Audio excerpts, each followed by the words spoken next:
Assalamualaikum pemirsa, kali ini kita lanjutkan kembali cerita kolosal Angling Dharma, di mana sebelumnya Angling Dharma yang telah terkena kutukan hingga menjadi burung belibis putih berjambul. Namun hal itu justru menghantarkan Angling Dharma pada pangkuan putri dari kerajaan Bojanegara yang bernama Dewi Sekarwangi. Hamba sangat bingung, Gusti Prabu.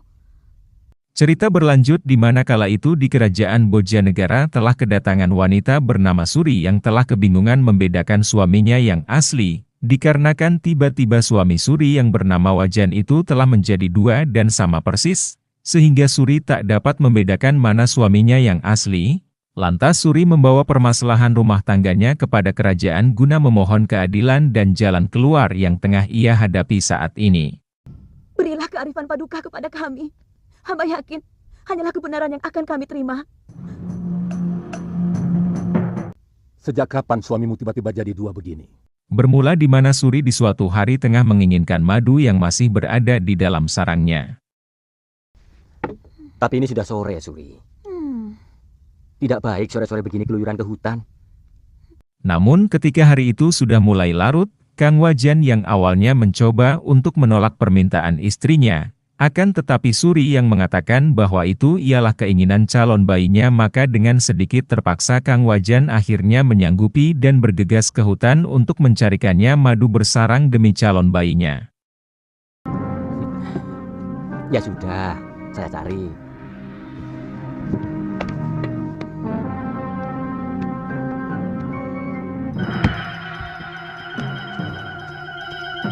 Mau ngidam kok yang aneh saja, minta sarang tawon.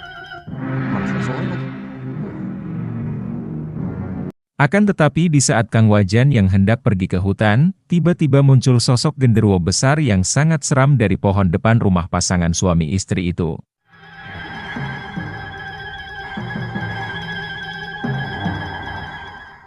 Lantas genderuwo tersebut mengubah wujudnya menyerupai Kang Wajan suami si Suri, sekaligus ia juga membawa madu beserta sarangnya.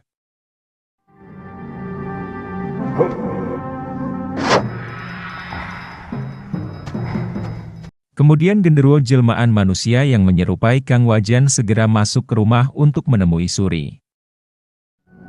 Siapa itu? Kang Wajan? Loh, kok balik lagi?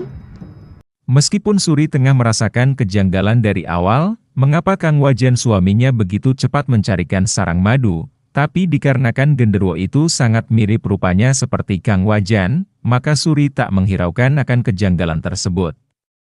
Setelah memberikan sarang tawon kepada si Suri, genderuwo yang menyerupai suaminya itu tengah membopong si Suri ke dalam kamar, guna genderuwo tersebut ingin mengasah sotong gorengnya kepada si Suri. Suri, untung Pak Guru masih punya. Suri. Akan tetapi hari sudah begitu larut malam, Kang Wajan suami asli Suri telah kembali setelah mendapatkan sarang madu untuk memenuhi permintaan istri sekaligus calon bayinya. Suri, buka pintunya. Suri, kamu di mana toh? Hingga akhirnya Suri membuka pintu kamar dikarenakan ada seseorang yang mengetuk pintu, namun ia merasa bingung ketika melihat di depannya ada kedua pria yang sangat mirip dengan suaminya.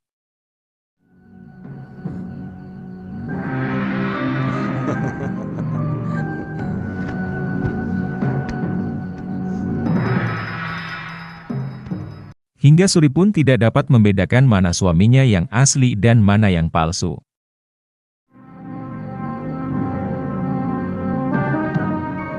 Siapa kamu? Kamu siapa? Aku Wajan suami Suri. Bohong. Kamu yang bohong. Wajan.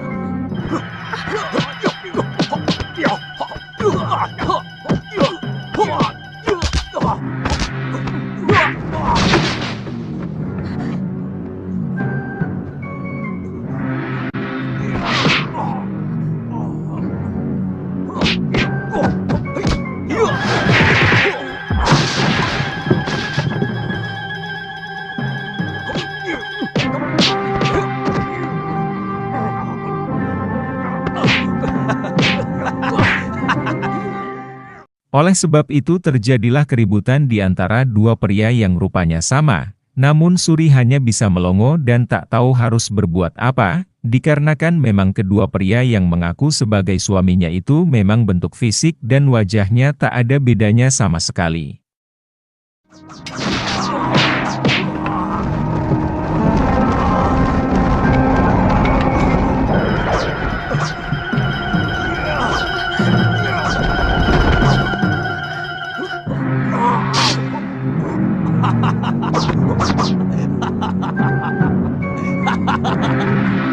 Sudah. Setelah mendengar dari cerita Suri, di sini Raja Bojanegara merasa kebingungan untuk menyelesaikan permasalahan kasus rumah tangga tersebut. Akan tetapi, Belibis putih berjambul itu tengah memberitahukan pada Dewi Sekarwangi akan suatu hal. Gusti Dewi, minta sediakan kendi, suruh kedua lelaki itu masuk ke dalamnya. Yang bisa, dialah yang palsu. Ayo cepat. Seketika Dewi Sekarwangi segera meminta ayahnya untuk disediakan sebuah kendi, guna untuk mengetahui siapa suami Suri yang asli dan yang palsu. Sekaligus Dewi Sekarwangi meminta pada pemuda kembar itu untuk masuk ke dalam kendi yang sudah disiapkan, dan siapa yang dapat masuk dalam kendi itu maka ialah yang asli. Siapa di antara kalian yang bisa masuk ke dalam kendi ini? Dialah suami yang asli.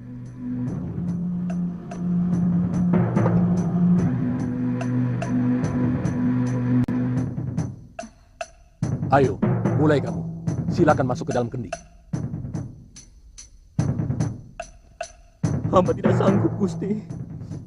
Tapi sungguh, hamba suami Suri. Hamba menikahinya 6 bulan yang lalu, Gusti. Hamba sanggup, Gusti.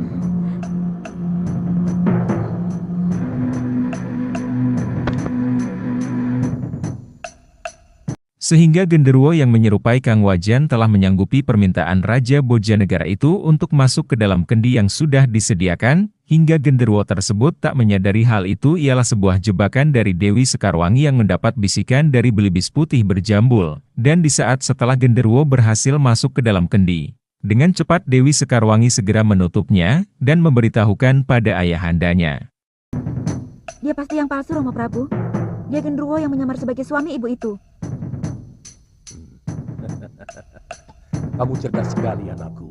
Hebat. Bukan saya, Romo Prabu, tapi si putih yang membisiki saya. Oh.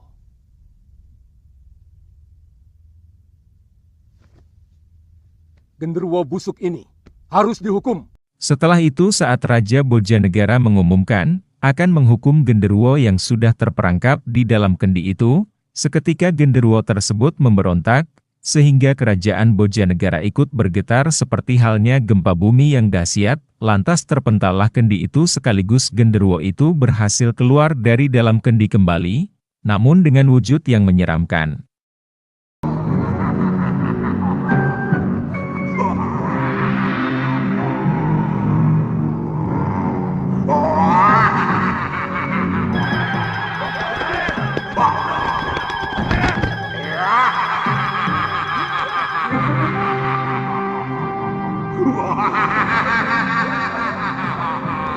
Lantas genderuwo itu tengah mengamuk di dalam kerajaan Bojanegara hingga mengobrak-abrik pasukan kerajaan, namun Belibis putih berjambul itu tengah berbisik lagi pada Dewi Sekarwangi.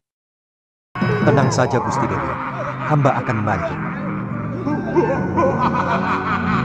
Dan setelah itu Sukma Angling Dharma tengah keluar dari wadah Belibis putih, seketika memberi pelajaran pada genderuwo tersebut.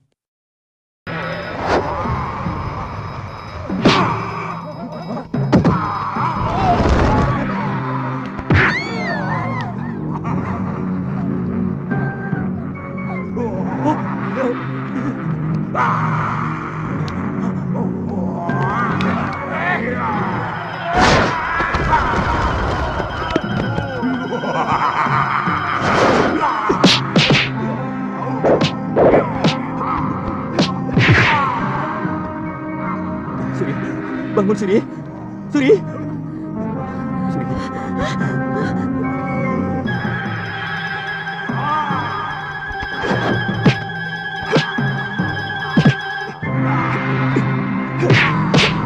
Sehingga genderuwo tersebut telah merasa kewalahan menghadapi Angling Darma, hingga ia yang berniat melarikan diri. Akan tetapi Angling Darma masih belum cukup memberikannya pelajaran yang berarti pada genderuwo itu, sehingga pertarungan pun berlanjut di halaman kerajaan.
Pertarungan tersebut berlangsung cukup lama, dan di saat Angling Darma mengetahui titik kelemahan genderuwo itu, seketika Angling Darma mencoba untuk menyerang tepat di titik kelemahan tersebut.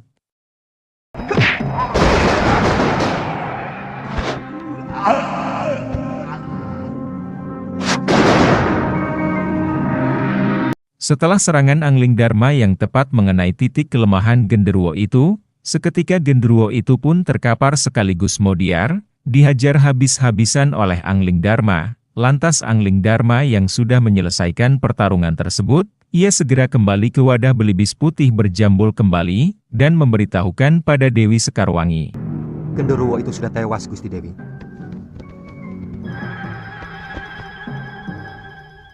Genderuwo yang menyaruh itu sudah mati. Ini merupakan pelajaran bagi kaum perempuan untuk mengenali suaminya sendiri dengan teliti. Terima kasih, Gusti Putri. Di saat malam itu, terlihat Dewi Sekarwangi yang kini tengah mencurigai dan mengira burung belibis putih itu adalah jelmaan dari genderuwo yang lainnya. Sehingga belibis putih itu menjelaskan dan menceritakan akan hal yang menimpa pada dirinya. Jangan banyak alasan, Putih. Ku minta kau pergi sekarang juga dari sini. Tapi Gusti... Pergi! Namun Dewi Sekarwangi tak memperdulikan itu, sekaligus tak mau mendengar pernyataan dan penjelasan dari belibis putih tersebut, sehingga Dewi Sekarwangi dengan tega mengusir burung belibis putih berjambul itu. Namun keesokan hari terlihat belibis tersebut telah menghampiri Gembil yang masih tengah molor. Apa kamu tidak ke sawah? Males. Ayo bangun. Bagaimana bisa dapat rezeki kalau bangunnya didului ayam?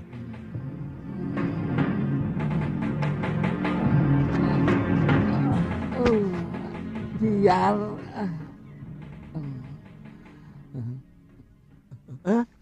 Dan di saat Gembil terbangun dan mengetahui bahwa belibis putih sahabatnya itu telah mendatanginya, ia begitu bahagia dikarenakan sudah 6 sasi atau 6 bulan ia tak pernah berjumpa.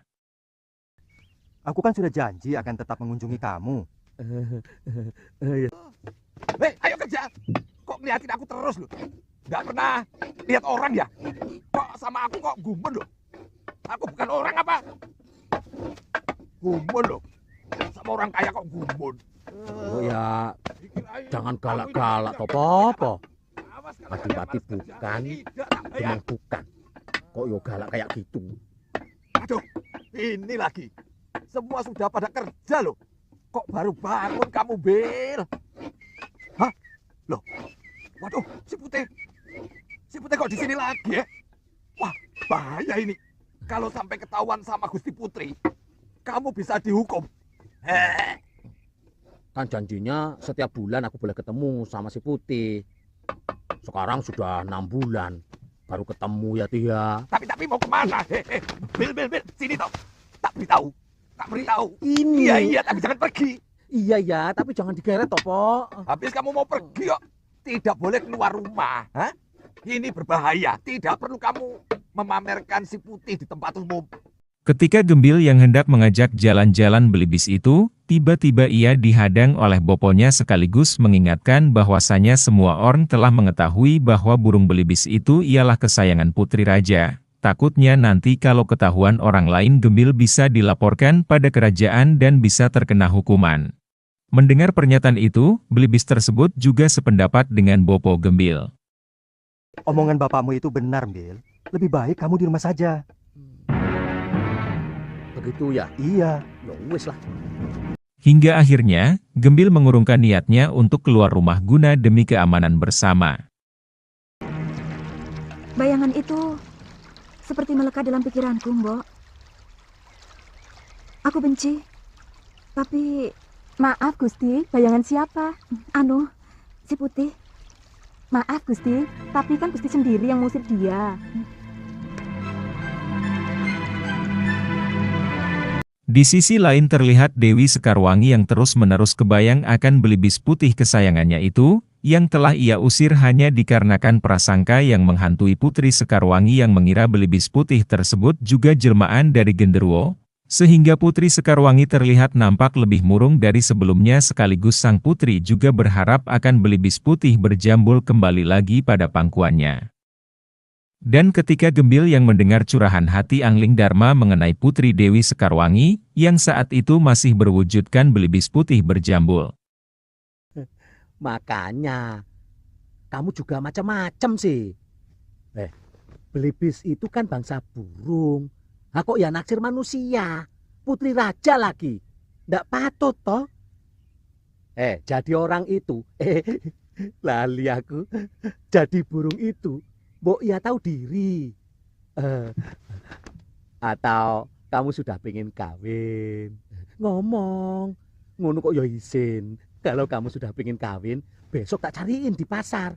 Di sana itu banyak belibis betina yang cantik-cantik dan bersih. Oh, ngawur kamu. Saya maunya sama Putri Sekarwangi. Dia itu satu-satunya wanita yang paling cantik dan baik hati, Bil. Oh. Tubuhnya sesuai dengan namanya. Wangi.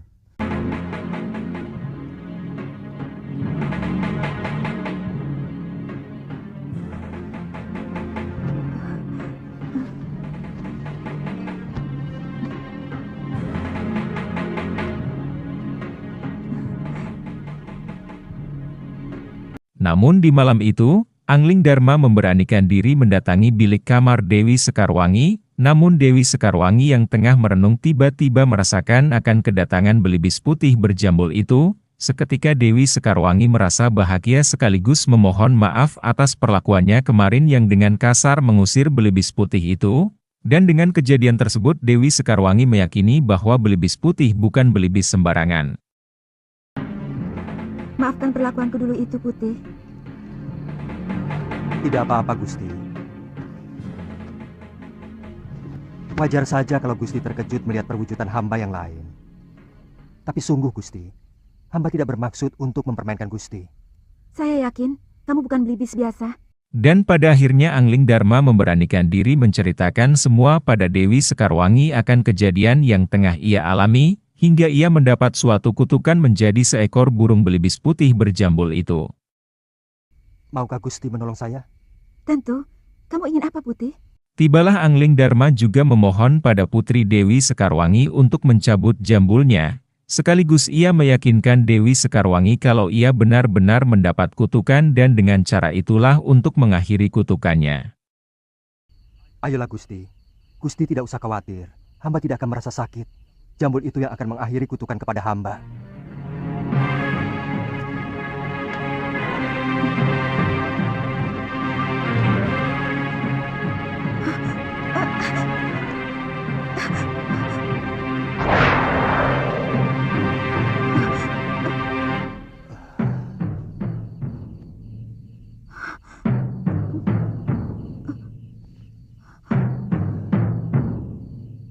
Siapa sebenarnya, Tuan?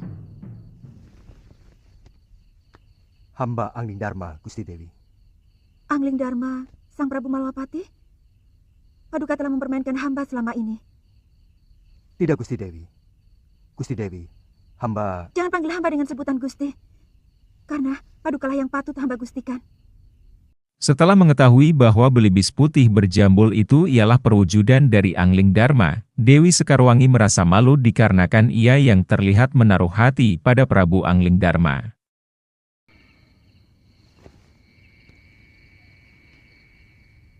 Kau mau memaafkan saya, Dewi?